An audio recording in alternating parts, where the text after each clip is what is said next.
Hello everyone, RRB group டிக்கான beginner strategy தான் நம்ம இன்றைக்கி இந்த வீடியோவில் தெளிவாக டிஸ்கஸ் பண்ண போகிறோம். எஸ், ஸோ நீங்கள் இது வரைக்கும் எதுவுமே ப்ரிப்பேர் பண்ணலை, நான் இப்போ தான் ப்ரிப்பேர் பண்ணவே போகிறேன் அப்படின்னு இருந்தாலும் சரியா, இல்லை நான் இது அப்ளை பண்ணிவிட்டு ஒரு 6 மாதம் எப்படி போணுச்சுன்னு எனக்கு தெரியல, அங்கங்கே கொஞ்சம் தான் படித்து வச்சுருக்கேன், ஆனால் எனக்கு எக்ஸாம் கிளியர் பண்ணணுன்ற ஒரு மைண்ட் செட் இருக்குது. ஸோ அதுக்காக நான் எஃபோர்ட் போடவும் ரெடியாக இருக்கேன். ஸோ அப்போ எனக்கு என்ன மாதிரியான ஸ்ட்ராட்டஜி அப்படின்னாலும் ஸோ நீங்கள் இந்த வீடியோவை தெளிவாக பார்க்கலாம். ஆல்ரெடி நான் சொன்ன மாதிரி பிகினர் லெவலில் இருக்கக்கூடியவங்களுக்கு ஒரு ஸ்ட்ராட்டஜி வீடியோ அப்படிங்கிறத தனியாக கொடுப்பேன். அதே மாதிரி இன்டர்மீடியட் லெவலில் நான் யாரை கன்சிடர் பண்ணுறேன்னா மேத்ஸ் ரீசனிங் கொஞ்சம் நான் படித்து வச்சுருக்கேன். சரியா, ஸோ சயின்ஸ் நான் என்ன மாதிரி படிக்கிறதுன்னு எனக்கு தெரியலை. ஸோ சயின்ஸ் நான் கொஞ்சம் பிக்கப் பண்ணி நான் எக்ஸாமை கிளியர் பண்ணணும். ஸோ அந்த பாயிண்டில் இருக்கவங்களுக்கு நான் இன்னொரு ஸ்ட்ராட்டஜி வீடியோ அப்படிங்கிறத ப்ரொவைட் பண்ணுவேன். சரியா, ஸோ அப்போ நீங்கள் தெளிவாக பார்த்துக்கோங்க. இந்த வீடியோ யாருக்குன்னா ஆர்ஆர்பி குரூப் டிக்கான பிகினர் ஸ்ட்ராட்டஜி வீடியோ. கிட்டத்தட்ட ஒரு 60 நாள் இது வரைக்கும் நீங்கள் எதுவுமே படிக்கலைனாலும் இதை நீங்கள் அப்படியே ஃபாலோ பண்ணும்போது உங்களால் ஈஸியாக எக்ஸாம் கிளியர் பண்ணுறதுக்கு தேவையான மார்க்கை எடுக்க முடியும். சரியா, சரி, இப்போ நம்ம ஒரு ஸ்ட்ராட்டஜி அப்படிங்கிறத ரெடி பண்ணுறோம் அப்படின்னா அதுக்கு மெயினான இருக்கக்கூடிய ஒரு விஷயமே டைம் தான். நம்ம இன்றைக்கி இருக்கிற டைமுக்கும், அதாவது இன்றைக்கி இருக்கிற டேட்டுக்கும் எக்ஸாம் நடக்க போகிற டேட்டுக்கும் எவ்வளோ கேப் இருக்குது, அதுக்கேற்ற மாதிரி நம்ம ஸ்ட்ராட்டஜி மேக் பண்ணுவோம். ஸோ இப்போ நம்ம எப்போ எக்ஸாமை எக்ஸ்பெக்ட் பண்ணலாம் அப்படிங்கிறதே ஒரு கேள்வியாக இருக்குது. ஏன்னா குரூப் டியில் பார்த்தோன்னா இப்போ வரைக்கும் அஃபிஷியலாக எந்த ஒரு இன்ஃபர்மேஷனும் நமக்கு பார்த்தோன்னா ஆர்ஆர்பி சைடில் கொடுக்கல எப்போ எக்ஸாம் டேட் அப்படிங்கிறது. ஸோ அப்படி இருக்கும்போது நம்ம எப்போ எக்ஸ்பெக்ட் பண்ணலாம் அப்படின்னா, ஸோ கண்டிப்பாக செப்டம்பர் மாதம் எக்ஸாம் நடக்காது. சரியா, கண்டிப்பாக என்னது செப்டம்பர் மாதம் குரூப் டி எக்ஸாம் நடக்காது. இது 100% ஷோர். குரூப் டி எக்ஸாம் என்ன பண்ணாது, நமக்கு செப்டம்பர் மாதம் நடக்காது. சரியா, ஸோ நடக்காது. ஸோ அப்போ கண்டிப்பாக நம்ம கையில் எவ்வளோ நாள் இருக்குது, 30 நாள் இருக்குது. சரியா, 30 டேஸ் நமக்கு செப்டம்பர் மாதம் இருக்குது. ஸோ அப்போ அக்டோபரில் எக்ஸாம் வந்துருமா அப்படின்னு பார்த்தா, அக்டோபரில் எக்ஸாம் ஃபஸ்ட் ஹாஃபில் வர்றதுக்கான சான்ஸ் ரொம்ப கம்மியாக தான் இருக்குது. செகண்ட் ஹாஃபில் மேபி வரலாம். சரியா, ஸோ அப்போ அக்டோபர்லேயும் நம்ம எடுத்துக்கிட்டோம் அப்படின்னா நமக்கு ஒரு 15 நாளைக்கு நமக்கு குரூப் டி எக்ஸாம் வைக்கிறதுக்கான சான்ஸ் இல்லை. சரியா, ஸோ 15 நாளைக்கு நமக்கு குரூப் டி எக்ஸாம் வைக்கிறதுக்கான சான்ஸ் இல்லை. ஸோ எப்படி சொல்கிறீங்க, இப்போது கண்டிப்பாக இந்த 45 நாள் எக்ஸாம் இல்லைன்னு என்னால் சொல்ல முடியும். சரியா, 100% கிட்டத்தட்ட 99.99%ன்னு வச்சுக்கோங்க. ஏன்னா 0.1% இவனுங்க என்ன பண்ணுவானுங்கன்னு நமக்கே தெரியாது. ஸோ அதனால் கண்டிப்பாக ஒரு 45 நாளைக்கு நமக்கு எக்ஸாம் இல்லை. ஸோ எப்படி சொல்கிறேன் அப்படின்னா, இப்போது 2ஆம் தேதி நமக்கு குரூப் டியோட கோர்ட் கேஸ் அப்படிங்கிறது வரப்போகுது. ஸோ கண்டிப்பாக அது 10th ஃபேவராக தான் போகும். அப்போ ஐடிஐ சுப்ரீம் கோர்ட் போவாங்க. ஸோ ஆல்ரெடி ஹை கோர்ட் போனப்போ என்ன பண்ணாங்க, ஒரு மாதம் ஸ்டே போட்டாங்க ரெக்ரூட்மெண்ட்டுக்கு. அப்போ இவங்க சுப்ரீம் கோர்ட் போகும்போது இது மாதிரி நடக்கிறதுக்கான சான்ஸ் அப்படிங்கிறது இருக்குது. இது எல்லாமே நமக்கு இந்த ஒரு 45 நாளை இழுத்துட்டு போயிடும். சரியா, 45 நாள் உங்களுக்கு ஃப்ரீயாகவே கேப் இருக்குது. ஏன்னா இப்போ வரைக்கும் எந்த ஒரு அப்டேட்டுமே ரயில்வே சைட்லேயும் கொடுக்கல. அப்போ உடனே நாளைக்கு நாளான்னைக்கு அப்படின்னே கொடுத்துருவாங்களா அப்படின்றது நமக்கு தெரியல. சரி, அப்படி இருக்கும்போது கண்டிப்பாக நம்ம கையில் ஒரு 45 நாள் இருக்குது. சரியா, ஷோராக ஒரு 45 டேஸ் இருக்குது. அது மட்டும் இல்லாமல் இப்போ அக்டோபர் ஃபஸ்ட் வீக் வரைக்கும் டிசிஎஸோட சென்டர் கொஞ்சம் பிஸியாக இருக்குது. சரியா, ஸோ அதாவது எஸ்பிஐ கிளர்க் எக்ஸாம் நடக்குது, கிளர்க் அண்ட் பிஓ எக்ஸாம் நடக்குது, அதே மாதிரி ஐபிபிஎஸ்லேயும் எக்ஸாம் நடக்குது. சரியா, ஸோ இதெல்லாம் ரொம்ப நாள் நடக்கலை, கொஞ்ச நாள் தான் நடக்குது. ஒரு வாரத்துக்குள்ளாரே முடிச்சிருவாங்க எக்ஸாம்ஸ் எஸ்பிஐ ஐபிபிஎஸ்லாம். பட் ஆனால் அவங்க எல்லாருமே டிசிஎஸில் நடத்துகிறாங்க. ஸோ அதனால் அந்த சென்டர் கிட்டத்தட்ட நமக்கு பார்த்தோன்னா செப்டம்பர் 12ஆம் தேதி ஐசோலேட்டட் கேட்டகரிஸ் எக்ஸாம் முடிஞ்சதுக்கப்புறம் நமக்கு அக்டோபர் வரைக்கும் அந்த எக்ஸாம்ஸ் இருக்குது. சரியா, அதே மாதிரி டெல்லி சபார்டினேட் சர்வீஸ் எக்ஸாம்னு சொல்லி ஒரு எக்ஸாம் இருக்குது. பட் ஆனால் அதுக்கும் டிசிஎஸ்க்கும் பெருசாக எந்த ஒரு டைரக்ட் லிங்க்குமே கிடையாது. அதனால் அதை நம்ம அப்படியே தள்ளி விட்டுருவோம். சரியா, ஸோ நம்ம மெயினாக எடுத்துக்கிறது இந்த எஸ்பிஐ அண்ட் ஐபிபிஎஸ் எக்ஸாம் வரதுனால அக்டோபர் 15 வரைக்கும் நமக்கு எக்ஸாம் வராது அப்படின்னு சொல்லலாம். சரியா, இப்போ அக்டோபர் 15 வரைக்கும், அதாவது நமக்கு ஒரு 45 நாள் எக்ஸாம் இல்லைங்கிறதுக்கு 2 ஒரு விஷயம் நம்ம கண்ணில் தெரியுது. சரியா, அதை வச்சு தான் நான் சொல்கிறேன். ஒன்று நம்ம எக்ஸாம்லாம் சொன்னோம் இல்லையா, ஸோ டிசிஸோட சென்டர் கொஞ்சம் பிஸியாக இருக்குன்றதையும் சொல்லியிருக்கேன். இன்னொன்று பார்த்தோன்னா ஐடிஐயும் என்ன பண்ணுவாங்க, நமக்கு சுப்ரீம் கோர்ட் போவாங்க. சரியா, மேபி 10th ஃபேவராக வரும்போது அவங்க சுப்ரீம் கோர்ட் போவாங்க. ஸோ அதனால் இது 2 சான்ஸ் இருக்குது. கண்டிப்பாக 45 டேஸ் அப்படிங்கிறது உங்கள் கையில் இருக்குது. ஸோ இப்போ அக்டோபரோட செகண்ட் ஹாஃப் உடனே எக்ஸாம் வச்சுருவாங்களா அப்படின்னு கேட்டால், ஸோ நமக்கு பார்த்தோன்னா 50-50 சான்ஸ் இருக்குது. ஸோ 50% அப்படின்ற மாதிரி சான்ஸ் இருக்குது. எக்ஸாம் வைக்கலாம், 50% எக்ஸாம் வைக்கலாம், 50% எக்ஸாம் வைக்காமலேயும் போகலாம். சரியா, ஸோ அப்போ இப்படி இருக்கக்கூடிய கண்டிஷனில் நம்ம எக்ஸாமை கிளியர் பண்ணணும். அதை எக்ஸாமை கிளியர் பண்ணணும்னா நம்ம வந்து ஒரு 70-75 மார்க் வந்து ரா மார்க் வாங்கணும். அப்போ வாங்குறதுக்கு நம்ம வந்து சும்மாவே ப்ரிப்பேர் பண்ணாமல் இந்த நாளை ஓட்டிகிட்டு போகிறதுக்கு பதிலாக ஸோ ப்ரிப்பேர் அதுக்கேற்ற மாதிரி ரெடி ஆகிட்டு போகலாம். சரியா? அதுக்கு வந்து அந்த நீங்கள் ரெடி ஆகிறதுக்கு ஒரு 60 நாள் கொடுத்து தான் ஆகணும், வேறு வழி இல்லை. ஸோ நம்ம கையில் 45 நாள் சாலிடாக இருக்குது.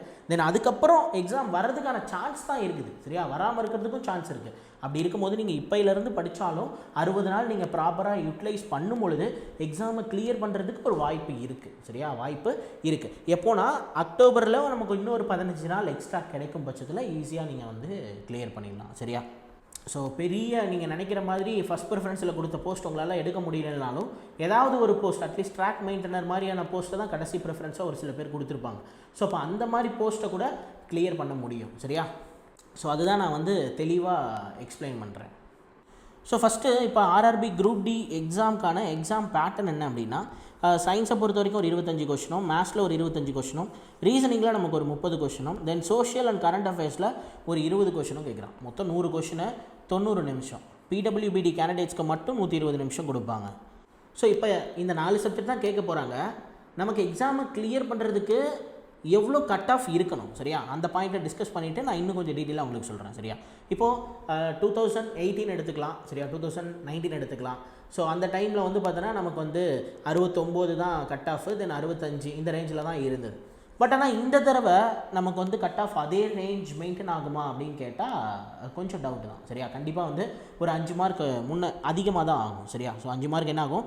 அதிகமாக தான் இருக்கும். அப்போ நீங்கள் ரா மார்க்கா, சரியா, ரா மார்க்கா ஒரு 70 to 75 கொஷின் வந்து வச்சுக்கணும். சரியா? ஒரு 70 to 75 கொஷின் என்ன பண்ணிக்கணும், நீங்கள் ரா மார்க்காக வாங்கிடணும். ஸோ அப்போ ரா மார்க்காக நீங்கள் ஒரு 70 to 75 கொஷின் கரெக்டாக போட்டிங்க அப்படின்னா கண்டிப்பாக நார்மலைஸ் ஆனால் அது வந்து கிட்டத்தட்ட ஒரு 80 பக்கம் வந்துடும். ஸோ அப்போ நீங்கள் ஈஸியாக என்ன பண்ணிடலாம், குரூப் டி எக்ஸாம் கிளியர் பண்ணிடலாம். சரியா?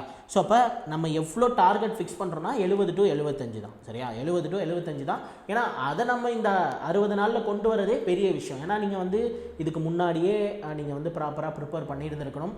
பண்ணலை. அப்படி இருக்கும்போது நீங்கள் என்ன பண்ணணும், எக்ஸாமை கிளியர் பண்ணுறதுக்கு தேவையான கட் ஆஃபை கொண்டு வரதுக்கு என்ன பண்ணணும் அப்படிங்கிறது தான் யோசிக்கணும். ஸோ அப்போ அதுபடி பார்க்கும்போது நம்ம வந்து ஃபஸ்ட்டு ப்ரியாரிட்டியாக நம்ம வந்து எதை கம்ப்ளீட் பண்ண போகிறோன்னா ரீசனிங் தான். சரியா? ரீசனிங் தான் வந்து நம்ம ஏன்னா அதிக வெயிட்டேஜும் அதில் தான் இருக்குது. ரொம்ப ஈஸியான சப்ஜெக்ட்டும் நீங்கள் ஒன்ஸ் நீங்கள் ரீசனிங் கம்ப்ளீட் பண்ணிட்டா 30 கொஷின் கேட்குறான்னா 25 கொஷனுக்கு மேலே ஈஸியாக உங்களால் சால்வ் பண்ண முடியும். ஸோ அப்போ ஃபஸ்ட்டு நீங்கள் கொடுக்க வேண்டிய ப்ரியாரிட்டி ரீசனிங்.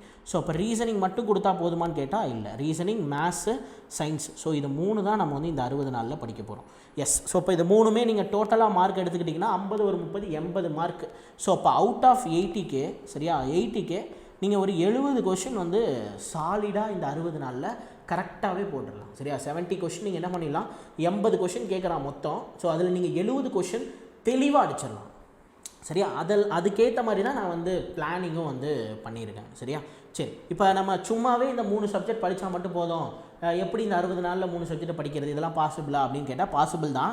எப்போனா ஒரு நாளைக்கு நீங்கள் 9 மணி நேரம் டைம் கொடுக்கும்போது, ஒரு நாளைக்கு 24 மணி நேரம் இருக்குது. சரியா? அதில் நீங்கள் 8 மணி நேரம் தூங்கிடுறீங்கன்னே வச்சுக்கோம். 6 மணி நேரம் 5 மணி நேரம்லாம் வேணாம், நல்ல ஒரு 8 hours தூங்குங்க. சரியா? 8 மணி நேரம் தூங்கினது போக மீதி இருக்கக்கூடிய 16 ஹவரில் நீங்கள் வந்து ஒரு 9 மணி நேரம் நீங்கள் படிக்கிறதுக்குன்னு ஒதுக்கணும். சரியா? படிக்கிறதுக்குன்னு ஒதுக்கணும். 9 மணி நேரம் நீங்கள் ஒதுக்கும் போது நீங்கள் கண்டிப்பாக என்ன பண்ணலாம் அப்படின்னா இந்த எக்ஸாமை கிளியர் பண்ணலாம். சரியா? அதுக்கான பாசிபிலிட்டி அதிகமாகவே இருக்குது. ஏன்னா இப்போ நீங்கள் நிறைய பேர் வந்து அதாவது வேலைக்கு போய்கிட்டே வந்து ப்ரிப்பேர் பண்ணுவீங்க. அவங்களால 9 மணி நேரம் கொடுக்கறதுலாம் ரொம்ப கஷ்டம். ஸோ இப்போ நீங்கள் என்ன பண்ணுங்கன்னா இந்த 60 நாள் ஸ்ட்ராட்டஜியை 120 நாளாக மாற்றிக்கோங்க.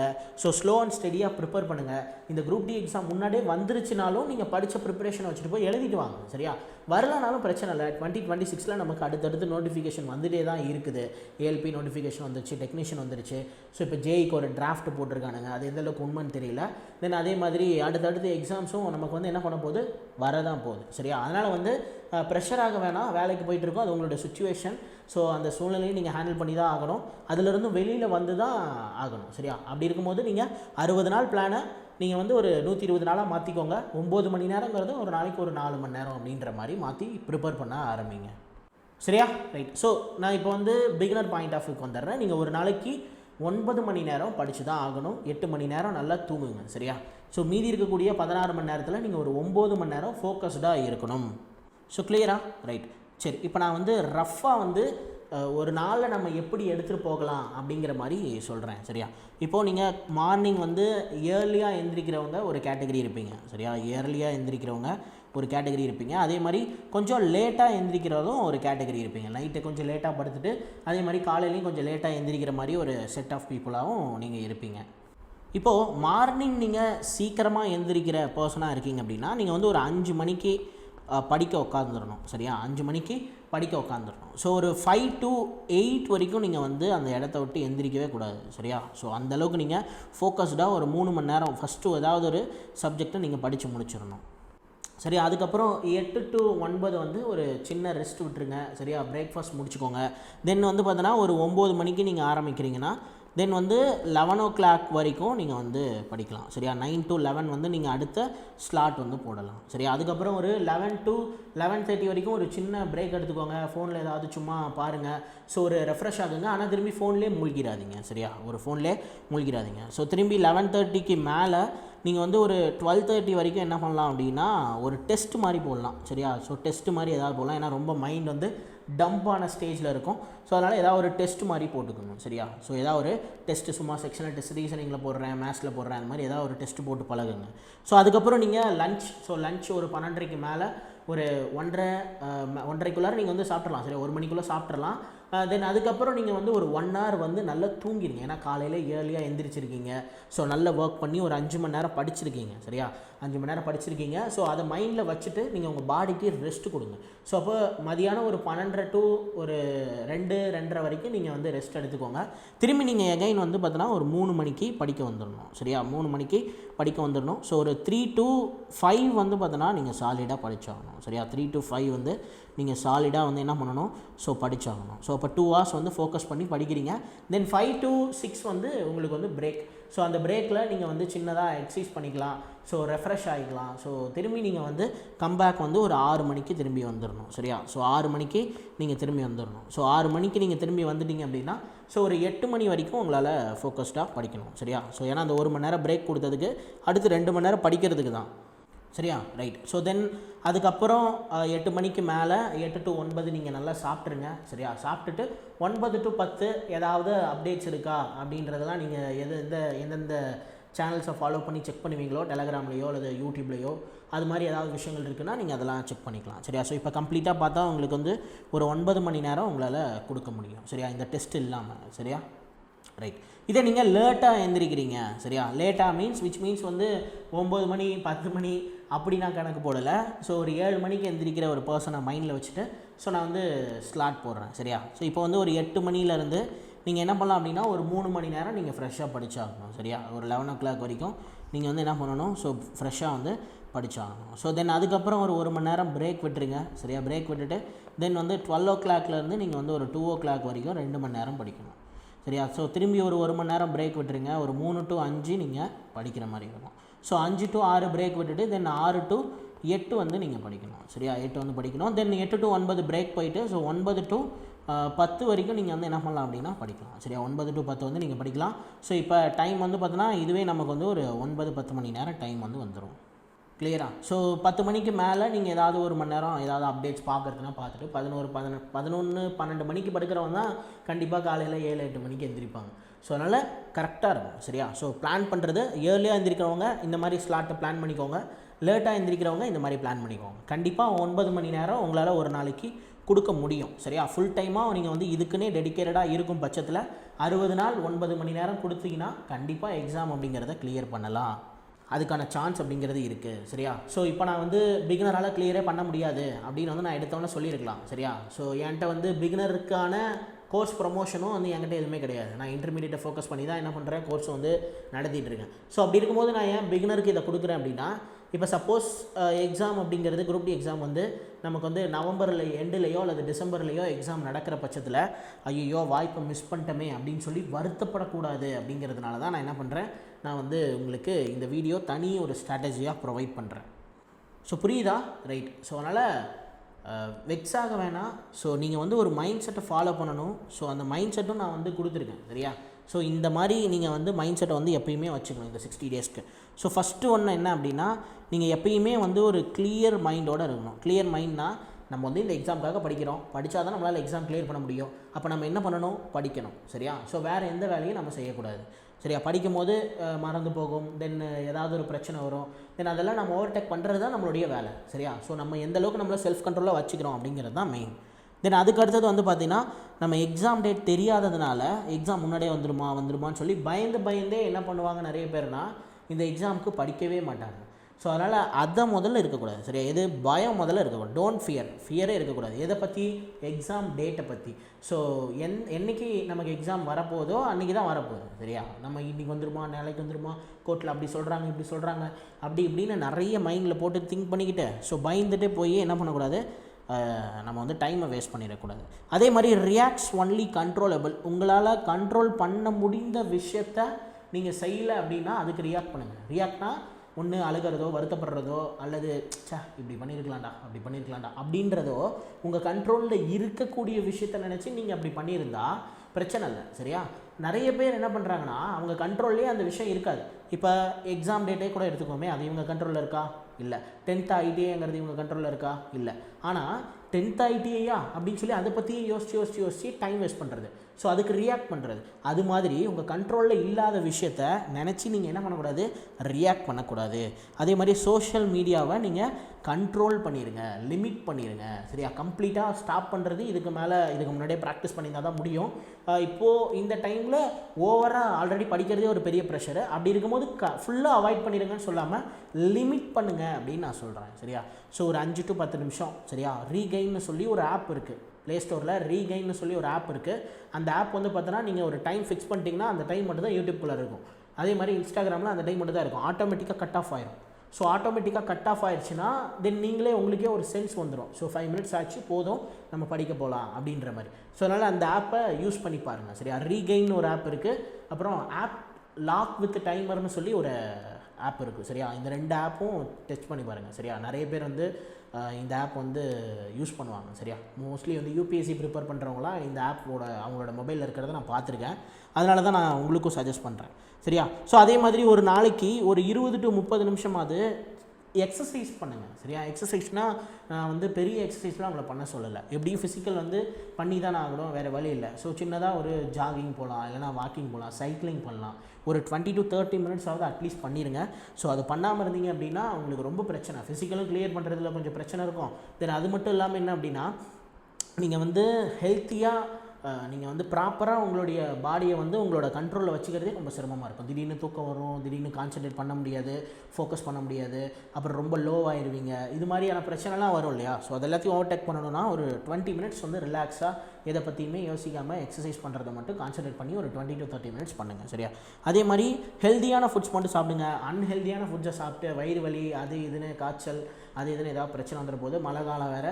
ஸோ ஏதாவது ஒரு இஷ்யூ வந்துருச்சுன்னா அதில் ஒரு 10 நாள் போயிடுச்சுன்னா முடிஞ்சு போச்சு. சரியா? ஸோ அதனால தான் சொல்கிறேன், லாஸ்ட் மினிட் ப்ரிப்பரேஷன் அப்படின்னும் போது நம்ம வந்து அதை ப்ராப்பராக ஹேண்டில் பண்ணணும். ஸோ அப்போ நம்ம சாப்பிட்றதுல என்ன இருக்குது அப்படின்னு கேட்டால், நம்ம ஹெல்த்தியாக சாப்பிடாம வேறு ஏதாவது கண்டதை சாப்பிட்டோம் அப்படின்னா ஏதாவது ஒரு வயிறு வலி வந்துருச்சுனாலோ அல்லது காய்ச்சல் வந்துருச்சுனாலோ இல்லை மழை காலம் வேறு ஏதாவது ஒரு டிசீஸ் வந்துருச்சு அப்படின்னா அதில் ஒரு 10-15 நாள் போயிடுச்சுன்னா பிரச்சனை ஆயிடும். ஸோ அதுக்காக தான் சொல்கிறேன். அதுக்கப்புறம் last but not least, so ரொம்ப இம்பார்ட்டன்ட் என்ன அப்படின்னா, never give up. Yes. So first நாள் வந்து நீங்கள் இந்த 9 மணி நேரம் படிக்கிறதுக்கெலாம் எந்திரிச்சிடுவீங்க. முன்னாடி நாளே ப்ரிப்பேர் ஆகி எந்திரிச்சிடுவீங்க, அதுக்கேற்ற மாதிரி ப்ரிப்பேர் பண்ண ஆரம்பிப்பீங்க. பட் அந்த நாள் சரியாக போகலை அப்படின்ற பட்சத்தில் நம்மளால் முடியாது போல் நம்ம விட்டுறலாம். ஸோ அடுத்த குரூப் டி படிக்கலாம், இல்லை அடுத்த ALP படிக்கலாம், இல்லை TNPSCயில் ஏதாவது வருமா, இல்லை பேங்கிங்கில் ஏதாவது வருமா, இல்லை நம்ம SSC பக்கம் போகலாமா, ஐயோ அங்கே வேறு பெரிய பிரச்சனையாக இருக்குது, அங்கே வேணாம், ஸோ வேறு எங்கே வேணாலும் போகலாம், அப்படிலாம் வந்து நிறைய யோசிக்க தோணும். இது வந்து ஒரு நாள் பிளானை கரெக்டாக கம்ப்ளீட் பண்ணி முடிச்சிட்டிங்கன்னா பிரச்சனை இல்லை. அதை கம்ப்ளீட் பண்ணி முடிக்கலைன்னா அன்றைக்கி நைட்டே உங்களுக்கு இந்த பிளானை எப்படிலாம் கிவ் அப் பண்ணலாம் அப்படின்ற மாதிரியான மைண்ட் செட் டெவலப் ஆயிரும். ஸோ அதுக்கான வேலையை ஒரு 2-3 நாள் கழித்து நீங்களே நம்ப ஆரம்பிச்சிருவீங்க. உண்மையாலுமே நம்மளால் எக்ஸாம் கிளியர் பண்ண முடியாது போல், அதனால் வேணாம் நம்ம விட்டுறலாம், வேறு எக்ஸாம் படிக்கலாம், இல்லை அடுத்த வருஷம் படிக்கலாம், இல்லை பேங்கிங் ஏதாவது பண்ணலாம் அப்படின்னு சொல்லி மைண்ட் டீவியேட் பண்ணி உங்களை தேவையில்லாமல் சுற்ற விட்டுட்டுருக்கோம். ஒரு கோலை செட் பண்ணி கிளியராக ஒரு மைண்டை ஃபிக்ஸ் பண்ணிவிட்டு அதில் நெவர் கிவ் அப் மைண்ட் செட்டில் இருந்தீங்க அப்படின்னா ஸோ போதும். சரியா? கண்டிப்பாக உங்களால் என்ன பண்ண முடியும், அந்த எக்ஸாமை கிளியர் பண்ண முடியும். சரியா? ரைட். ஸோ இது வந்து பார்த்தோன்னா நம்மளுடைய YCT maths crash course. So இது வந்து பிகினருக்கான வீடியோ கோர்ஸ் கிடையாது. இது நீங்கள் இந்த 60 நாள் பிளானை முடித்ததுக்கப்புறம் தென் அதுக்கப்புறம் நீங்கள் ப்ராக்டிஸ் பண்ண வேண்டிய இடத்துக்கு உங்களுக்கு வந்து பார்த்தோன்னா இந்த கோர்ஸ் வந்து தேவைப்படும். சரியா? ஸோ அதனால் நான் வந்து இப்போவே சொல்கிறேன், நோட் பண்ணிக்கோங்க. ஸோ தெரிஞ்சு வச்சுக்கோங்க. சரியா? இந்த மாதிரி நம்மகிட்ட ஒரு கோர்ஸ் இருக்குது அப்படின்றத தெரிஞ்சு வச்சுக்கோங்க.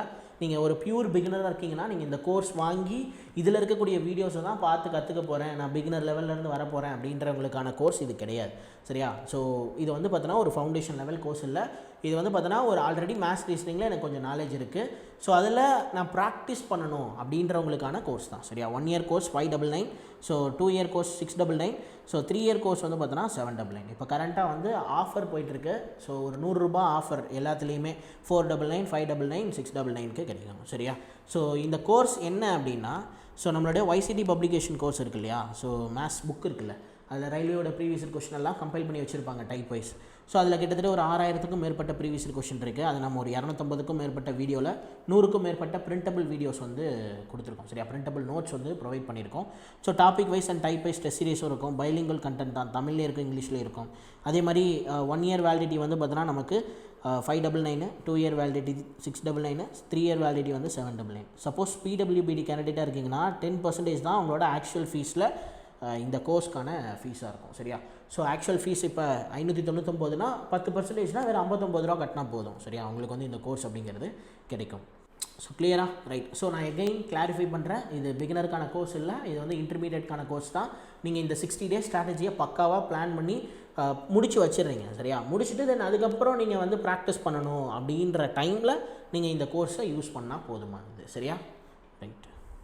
ஸோ இதுதான் 60 டேஸ் ஸ்ட்ராட்டஜி. சரியா? ஸோ இதில் என்ன சொல்லியிருக்கேன், என்ன இருக்குது அப்படிங்கிறத நான் லைட்டாக எக்ஸ்பிளைன் பண்ணுறேன். ஸோ அப்படியே தெரிஞ்சுக்கோங்க. சரியா? ரைட். 1 செகண்ட். ஓகே.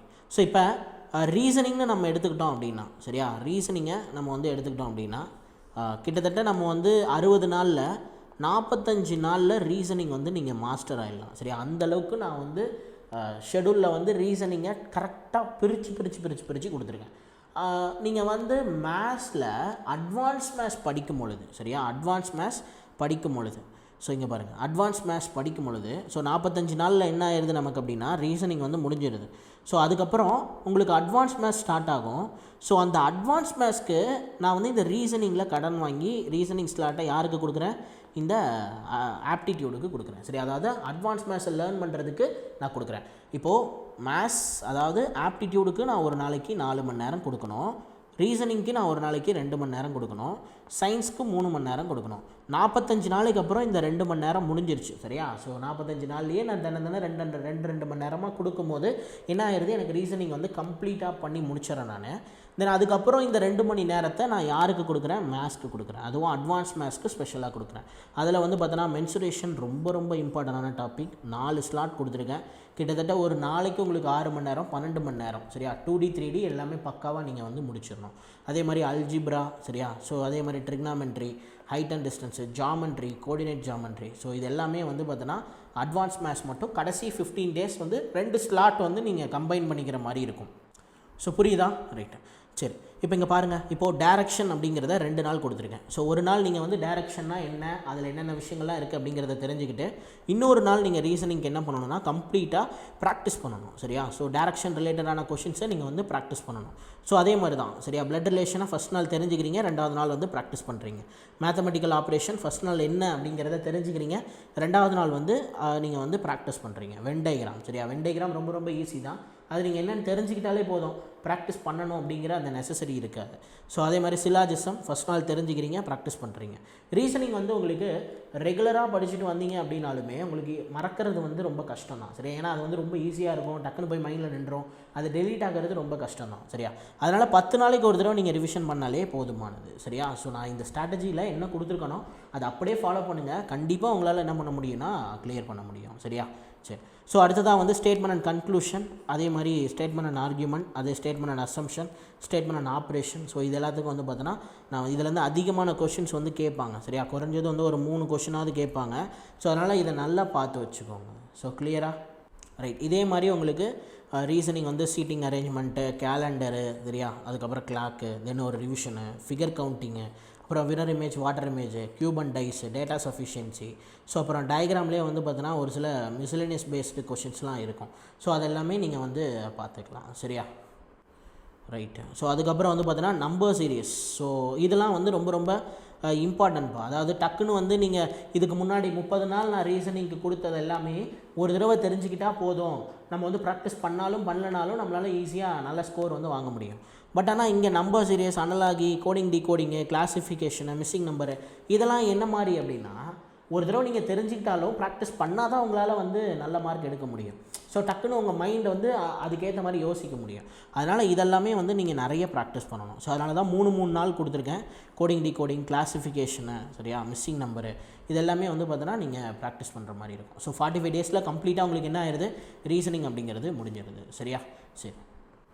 ஸோ ஆப்டிடியூடை பொறுத்த வரைக்கும் ரேஷியோ அண்ட் ப்ரொப்போர்ஷன், இப்போ இதை எடுத்தனா அதோட sub branch, mixture and alligation, then ages, partnership அது எல்லாமே முடிஞ்சிடும். சரியா, ரேஷியோ, மிக்சர், ஏஜஸ், பார்ட்னர்ஷிப்.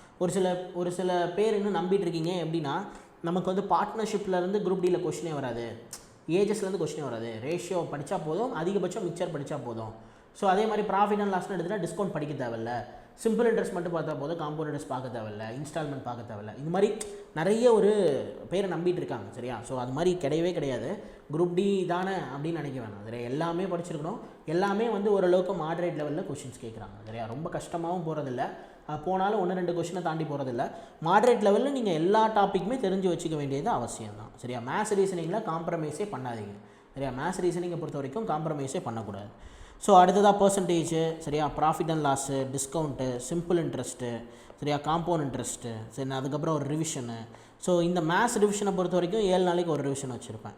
சரியா, 7 நாளைக்கு ஒரு ரிவிஷன் வச்சுருப்பேன். ஸோ மேத்ஸ் வந்து ரீசனிங் அளவுக்கு ரொம்ப நாள் நம்ம இழுத்துட்டு போக முடியாது. இந்த ரிவிஷன் டே அன்றைக்கி நீங்கள் என்ன பண்ணுறீங்கன்னா கம்ப்ளீட்டாக ஓகே டைம் அண்ட் ஒர்க்கில் டைப் 1 ஓகே இந்த மாதிரி 2 பேர் வச்சு வரும், அடுத்து MDH கான்செப்ட்டில் வரும், சரி, அடுத்து கான்ட்ராக்டர் டைப்பில் வரும், அந்த மாதிரி.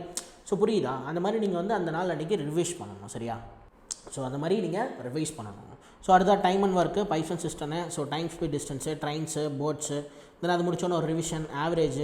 ஸோ இப்போ நான் புரியுதா உங்களுக்கு நான் என்ன சொல்கிறேன்னு? இப்போ ரேஷியோ பார்த்தோம், ரேஷியோ ஃபேமிலியில் யார் யாரெல்லாம் வருவாங்களோ அவங்க எல்லாத்தையும் பார்த்துட்டோம். பர்சன்டேஜ் பார்த்தா பர்சன்டேஜ் ஃபேமிலியில் profit and loss, discount, simple interest, compound interest அவங்க எல்லாத்தையும் முடிச்சாச்சு.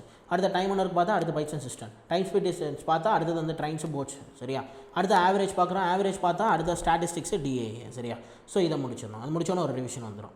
தென் அதுக்கப்புறம் நம்பர் சிஸ்டம், சரியா, decimals and fraction, surds and indices, simplification, LCM, HCF. So இதெல்லாமே நமக்கு வந்து பார்த்தீங்கன்னா நம்பர் சிஸ்டமோட ஃபேமிலி. ஸோ அதை நம்ம முடிச்சோன்னா ஒரு ரிவிஷன் பண்ணுற மாதிரி இருக்கும். தென் அதுக்கப்புறம் மென்சுரேஷன், அல்ஜிப்ரா, ட்ரிக்னாமெட்ரி, ஜாமெட்ரி இதுக்கெல்லாம் 2 மணி நேரம் சேர்த்து நம்ம கொடுக்க வேண்டியது வரும். ஏன்னா அதெல்லாம் வந்து பார்த்தீங்கன்னா நமக்கு அட்வான்ஸ் மேத்ஸ் அடிக்கடி மறந்து போகும், ரிப்பீட்டடாக ரிவிஷன் தேவை, அண்டர்ஸ்டாண்ட் பண்ணிக்கிறதுக்கு கொஞ்சம் டைம் எடுக்கும். அதனால தான் வந்து இப்படி கொடுத்துருங்க. ஸோ கிளியரா, ரைட். ஸோ அதே மாதிரி இப்போது மேத்ஸும் சரி ரீசனிங்கும் சரி எடுத்தவொன்னே நான் ஒரு டாப்பிக்கில் மாஸ்டர் ஆகணும். இப்போது ஃபவுண்டேஷன் அதாவது பேசிக்காக இருக்கக்கூடிய கான்செப்ட்ஸும் நான் லேர்ன் பண்ணினோம். தென் அதுக்கப்புறம் அதில் கேட்ட ப்ரீவியஸ் கொஷினும் நான் பார்க்கணும், அப்புறம் டெஸ்ட்டும் போடணும். இப்படி போகாதீங்க. சரியா, ஸோ ஒரு பேசிக்காக டைம் அண்ட் ஒர்க்னால் அதில் ஒரு 5-6 டைப் இருக்குது. சரியா, அந்த 5-6 டைப் என்ன அப்படின்றத தெரிஞ்சுக்கிறீங்க, அந்த 5-6 டைப் மட்டும் ப்ராக்டிஸ் பண்ணுறீங்க. இதுதான் வந்து பேசிக் கான்செப்ட்ஸ் வந்து பில்ட் பண்ணுறது. சரியா, அதுக்கப்புறம் தான் நீங்கள் வந்து இன்டெப்த்தாக நிறைய ப்ரீவியஸ் கொஷின் இப்போ நான் என்னோடய கோர்ஸில் சொன்னால அது மாதிரி கொஷின்ஸ் எல்லாம் நீங்கள் ப்ராக்டிஸ் பண்ணும்போது தான் நீங்கள் இன்னும் மோல்ட் ஆகுவீங்க. சரியா, அப்போ இந்த மாதிரி கொஷின் கேட்கலாம், அந்த மாதிரி கொஷின் கேட்கலாம். நீங்கள் படித்தது 6 டைப்பாக இருக்கலாம், ஆனால் நான் டைம் அண்ட் ஒர்க் ஃபுல்லாக நான் ஒரு 200-250 கொஷின் நடத்திருக்கேன்னா அதில் நீங்கள் அந்த 6 டைப்பில் இல்லாத கொஷினும் வரும். அது எல்லாத்தையும் பிடிச்சி நீங்கள் ஒவ்வொரு டைப்பாக க்ரியேட் பண்ணி ஃப்யூச்சரில் ரெடி பண்ணணும். சரியா, அதுக்கேற்ற மாதிரி பிளான் பண்ணி பேசிக்ஸை வந்து தரவு பண்ணுங்கள். சரியா, பேசிக்ஸ் நீங்கள் எங்கே படிக்கலான்னு என்கிட்ட சஜஷன் கேட்டால் ஃபீல் ஃப்ரீ டு லேர்ன் தமிழ்னு சொல்லி யூடியூப்லேயே ஃப்ரீயாக ஒரு சோர்ஸ் இருக்குது. அதை தாண்டி தமிழ் வழி கணிதம்னு சொல்லி ஒரு யூடியூப் சேனல் இருக்குது. அவர் வந்து பார்த்தோன்னா 2019 குரூப் டி எக்ஸாம் எழுதி பாயிண்ட்ஸ் மேனாக இப்போ ஒர்க் பண்ணிகிட்ருக்காரு. சரியா, ஸோ அவரோட சேனலில் ஃப்ரீயாகவே வந்து ப்ரொவைட் பண்ணியிருக்காரு. ஸோ அதை நீங்கள் பார்த்தீங்கனாலே உங்களால் கம்ப்ளீட்டாக வந்து ஃபவுண்டேஷன் லெவல் வந்து ஸ்ட்ராங் ஆகிடலாம். சரியா, ஸோ கிளியரா, ரைட். அடுத்ததாக வந்து சயின்ஸ். ஸோ சயின்ஸை பொறுத்த வரைக்கும் நம்ம வந்து இப்போ நான் ஃபிசிக்ஸ்க்கு ஒரு 15 நாள் கொடுத்துருப்பேன். சரியா, அடுத்ததாக கெமிஸ்ட்ரிக்கு ஒரு 15 நாள் கொடுத்துருக்கேன். அதே மாதிரி பயாலஜிக்கு ஒரு 15 நாள் கொடுத்துருக்கேன். ஸோ இது முடிச்சதுக்கப்புறம் ஃபிசிக்ஸை நீங்கள் ரிவிஷன் பண்ணிவிட்டு தென் ஃபிசிக்ஸ்க்கு ஒரு டெஸ்ட் போடணும். தென் கெமிஸ்ட்ரி ஒரு 4 நாள் ரிவிஷன் பண்ணிட்டு கெமிஸ்ட்ரி டெஸ்ட் போடணும். தென் பயாலஜி முடிச்சுட்டு பயாலஜிக்கு ஒரு டெஸ்ட் போடணும். ஸோ இந்த மாதிரி கொடுத்துருப்பேன். இந்த சயின்ஸில் ஃபிசிக்ஸில் நான் எதை படிக்கணும், அதே மாதிரி நான் வந்து கெமிஸ்ட்ரியில் எந்த டாப்பிக்கை படிக்கணும், ஸோ பயாலஜியில் எந்த டாப்பிக்கை படிக்கணும் அப்படிங்கிறதுக்கெல்லாம் நான் டீட்டெயில்டாக சயின்ஸ் ஸ்ட்ராட்டஜி வீடியோ இதுக்கப்புறம் ஒன்று கொடுப்பேன். சரியா, அந்த வீடியோ பார்த்தீங்கன்னா உங்களுக்கு கிளியர் ஆயிரும் சயின்ஸில் என்னென்ன டாபிக் இருக்குது சரியா, பிரித்து சப் டாபிக் இத்தனை டாபிக் இருக்குது, அதில் நம்ம இதெல்லாம் ரொம்ப இம்பார்ட்டன்ட் அப்படின்ற மாதிரி நான் சொல்லுவேன் சரியா. ஸோ அப்போ நீங்கள் அந்த சயின்ஸ் ஸ்ட்ராட்டஜி வீடியோவை பார்த்துட்டு நீங்கள் அதுக்கேற்ற மாதிரி அந்த 15 days ஃபிசிக்ஸ் கொடுத்துருக்கேன்னா அந்த 15 days ஃபிசிக்ஸ்குள்ளார எப்படி நான் கொடுத்துருக்க டாப்பிக்கெல்லாம் முடிக்கிறது. ஸோ அதை நீங்கள் வந்து அப்படி பார்க்கலாம் சரி. அதே மாதிரி சயின்ஸ்க்கு நான் வந்து ஒரு புக் வந்து நம்மளோட டெலகிராம் சேனலில் ஷேர் பண்ணுறேன் சரியா. ஸோ இது வந்து பார்த்தீங்கன்னா ஒரு ஃபேமஸான ஒரு யூடியூப் சேனலு சயின்ஸ் மேக்னெட்டு, அவரோட புக்கு தான் சரியா. அது வந்து ரொம்ப ரொம்ப நல்ல புக்கு, ரொம்ப டிமாண்டாக இருக்குது. இப்போ அந்த புக்கு ஃபிசிக்கலாகவே கிடைக்க மாட்டேங்குது. ஸோ அதோட பிடிஎஃப் மட்டும் என்கிட்ட இருக்குது. அது நான் வந்து நம்ம டெலகிராம் சேனலில் ஷேர் பண்ணுறேன் சரியா. ஸோ டெலகிராம் சேனலில் ஜாயின் பண்ணிக்கோங்க. ஸோ கிளியரா ரைட். ஸோ கிட்டத்தட்ட ஒரு 60 நாள் நீங்கள் வந்து ப்ராப்பராக கன்சிஸ்டண்ட்டாக ஒரு நாள் கூட ஸ்கிப் பண்ணாமல் ஒரு ஃபுல் மோட்டிவேஷனில் ஒரு ஃபுல் மைண்ட் செட்டோட ஒரு கிளியரான விஷனோட நீங்கள் ட்ராவல் ஆனீங்க அப்படின்னா கண்டிப்பாக உங்களால் குரூப் டி எக்ஸாம் அப்படிங்கிறத கிளியர் பண்ண முடியும் சரியா. ஸோ எல்லாருக்கும் ஆல் தி பெஸ்ட். ஸோ நல்லா பண்ணுங்கள். All the best. தேங்க்யூ.